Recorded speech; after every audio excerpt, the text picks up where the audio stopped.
नमस्कार बच्चों, YouTube channel शिक्षालय में आप सभी का स्वागत है। मेरा नाम है Renu Yadav. Acid basis salts की शुरुआत जब हमने की थी तो हमने एक लेक्चर में ये भी जाना था कि एसिड्स इतने ज़्यादा स्ट्रांग होते हैं कि अगर हमारी स्किन से टकरा जाए या हमारे कपड़ों से टकरा जाए या मान लीजिए किसी लकड़ी पर भी अगर एसिड गिर जाता है तो उसको डिस्ट्रॉय कर देता है। मैंने आपको बताया था एसिड अटैक का कितना दुष्प्रभाव होता है। हमने ये भी बात की थी कि जब हम लेबोरेटरी में जाएं तो ख़ास तौर से अगर हम एसिड से रिलेटेड कोई एक्सपेरिमेंट कर रहे हैं तो लेबोरेटरी वाले ग्लास पहन लें और एप्रन हमेशा डाल कर जाएं, है ना। क्यों? क्योंकि हमें सेफ्टी चाहिए। इसका मतलब एसिड की एक ऐसी प्रॉपर्टी होती है जहां वो दूसरे सब्सटेंस को डिस्ट्रॉय कर देता है। तो ये जो टेंडेंसी होती है किसी भी एक सब्सटेंस की कि वो दूसरे सब्सटेंस को डिस्ट्रॉय कर दे, इसी को कहते हैं कोरोसिव। कोरोसिव नेचर का मतलब अब आप समझ गए। अगर एक सब्सटेंस दूसरे सब्सटेंस को डिस्ट्रॉय कर दे तो दैट मीन्स उसका नेचर कोरोसिव है। एसिड्स कोरोसिव नेचर के होते हैं। हमने ये पहले ही जाना है कि लेबोरेटरी में खास तौर से मेजॉरिटी एक्सपेरिमेंट्स जो हम करते हैं उसमें डाइल्यूट एसिड लेते हैं। अच्छी खासी मात्रा में पानी होता है, सिर्फ 2-4% एसिड होता है, अच्छा खासा डाइल्यूट होता है। लेकिन अगर वो डाइल्यूट एसिड भी आपकी स्किन से छू जाए, थोड़ा सा भी टच हो जाए, एक आध बूंद उसकी आपकी स्किन पे पड़ जाए, तो आप ये नोटिस करेंगे कि आपको ना वहाँ पे इचिंग होने लग जाएगी, हो सकता है रेड भी हो जाए। तो आप देखिए कि जिस एसिड में सिर्फ 2% ही एसिड डला हुआ है या 4% मान लीजिए, 96 से 98% पानी ही है, वो एसिड भी अगर आपको इचिंग करती है तो कॉन्सेंट्रेटेड एसिड जिसमें 98% या 96% सिर्फ और सिर्फ एसिड है। अब ये 96 और 98 जो हम बोल रहे हैं ये हम पहले ही डिस्कस कर चुके हैं कि एक्सपेरिमेंट की नीड के हिसाब से हम किसी भी एसिड को कितना कंसंट्रेटेड रखना है या कितना डाइल्यूट रखना है वो डिसाइड करते हैं।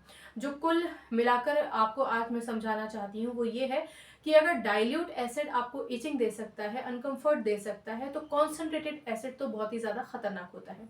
आज के लेक्चर में हम यही पढ़ने वाले हैं कि कितना कितना और क्या नुकसान करता है एक एसिड अगर वो खास तौर से कॉन्सेंट्रेटेड फॉर्म में है। देखिए, आपको पता है कि जो कॉन्सेंट्रेटेड एसिड होता है ये एक मिनरल एसिड है, ठीक है ना, हमने बनाया है। यूजली जो नेचर में एसिड्स होते हैं वो माइल्ड एसिड्स होते हैं, नेचुरली एग्जिस्टिंग एसिड्स होते हैं जिनको हम ऑर्गेनिक एसिड कहते हैं। जो मिनरल एसिड्स होते हैं वो मैन मेड होते हैं जिसे हम इनऑर्गेनिक एसिड भी कहते हैं। तो ये जो मिनरल एसिड्स होते हैं खासतौर से ये बहुत नुकसान पहुंचाते हैं। ये क्या करते हैं? कपड़ा हो गया, लकड़ी हो गई, मेटल मेटल भी, और अगर कोई पत्थर की चीज बनी हुई है ना तो उस तक को डिस्ट्रॉय कर देते हैं। अब एक एग्जाम्पल सुनिए। आप लोगों ने अक्सर सुना होगा अपने घर में कि जो तांबे का बर्तन है ना इसमें पानी रख के पीजिए, बहुत बढ़िया है, गुड फॉर हेल्थ, राइट। लेकिन तांबे के बर्तन में कभी भी दूध या घी या फिर दही नहीं रखना चाहिए, सुना है ना। क्योंकि तांबा तो एक मेटल हो गया और दूध में लैक्टिक एसिड होता है, ऐसे दही आप खट्टा होता है, आप पढ़कर आए हैं, ठीक है ना। तो ये जो इसमें जितने भी कंपोनेंट्स जिसमें एसिड होता है या फैटी एसिड हो जाए या एसिड हो जाए, किसी भी फॉर्म में एसिड हो जाए, वो मेटल से रिएक्ट करता है ना तो कोरोड होना शुरू हो जाता है, ठीक है ना। उसकी एक लेयर मेटल के साथ मिक्स होने लग जाती है, रिएक्शन करने लग जाते हैं, राइट। इसकी वजह से जो दही या जो दूध आपने तांबे के बर्तन में रखा है खास तौर से वो जहरीला हो जाता है, रिएक्शन हो जाती है। इसका मतलब ये बात है कि जो एसिड होता है वो मेटल को नुकसान तो पहुंचाता ही है।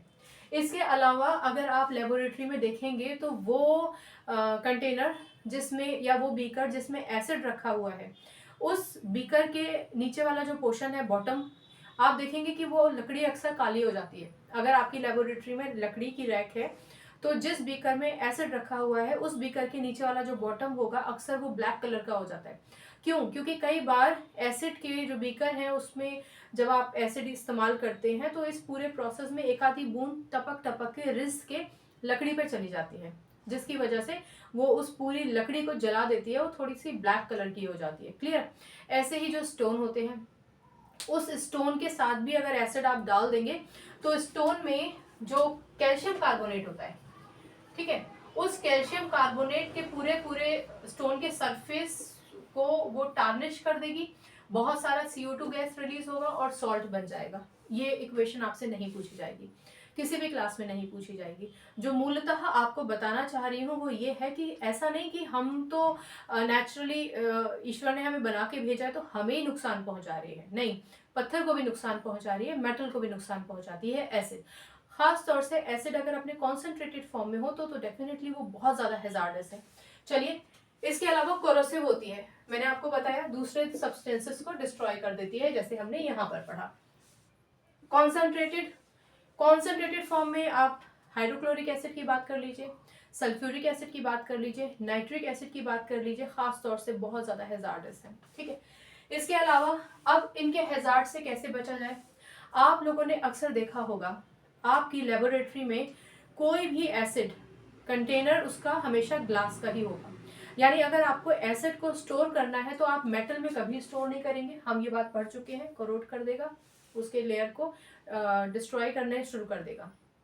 या तो आप ग्लास के कंटेनर में एसिड रखेंगे, ग्लास के बीकर में एसिड रखेंगे, या फिर आप सेरेमिक में, अब सेरेमिक क्या होता है, मिट्टी का बर्तन देखा है आपने, मिट्टी का बर्तन बनाते हैं फिर उसको आग में तपाते हैं, तो वो जो बर्तन होता है जो मिट्टी का बना है और आग में बढ़िया तपाया गया है, उसमें भी आप इस एसिड को स्टोर कर सकते हैं, उस मटेरियल को बोलते हैं हम सेरेमिक। ठीक है ना, तो ये जो ग्लास हो गया या सेरेमिक हो गया, ये इनको एसिड अटैक नहीं कर पाती है, इनको नुकसान नहीं पहुंचा पाती है, तो एसिड भी सेफ रहता है, कंटेनर भी सेफ रहता है। ठीक है, इसके बाद severe burn on the skin, holes, cut holes बना देती है, बर्न कर देती है लकड़ी को, ये सब बातें हम पढ़ चुके हैं। तो कुल मिलाकर आपने आज ये जाना कि एसिड जहां कहीं भी इस्तेमाल होता है वहां बहुत ज्यादा नुकसान कर सकता है, इसलिए कभी भी केमिस्ट्री लैब में तो खास तौर से अपने टीचर के बगैर जाना नहीं चाहिए।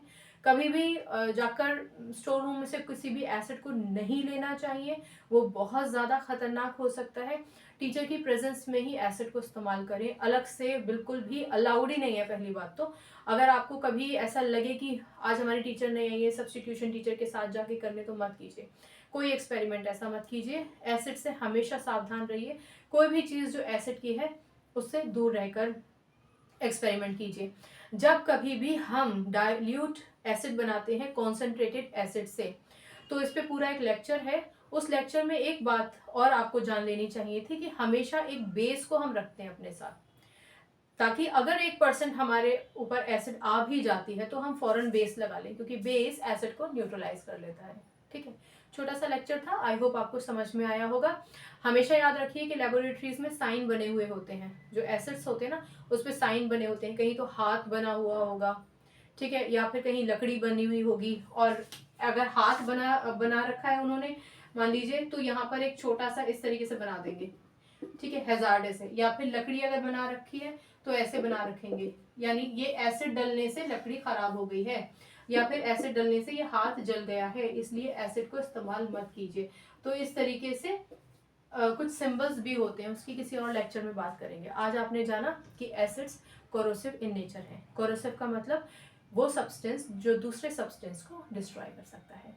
ठीक है, तो आज के लेक्चर में इतना ही। अगली बार मिलने तक अपना ख्याल रखें, खुश रहें। कोई डाउट है, कोई सवाल दिमाग में आता है, या एनसीईआरटी या साइड बुक का कोई सवाल सॉल्व नहीं हो रहा है, कमेंट बॉक्स में लिखिए, मैं जवाब जरूर दूंगी। केमिस्ट्री से अपनी केमिस्ट्री अच्छी बनाइए, शिक्षा ले आइए। आज के लिए इतना ही, नमस्कार।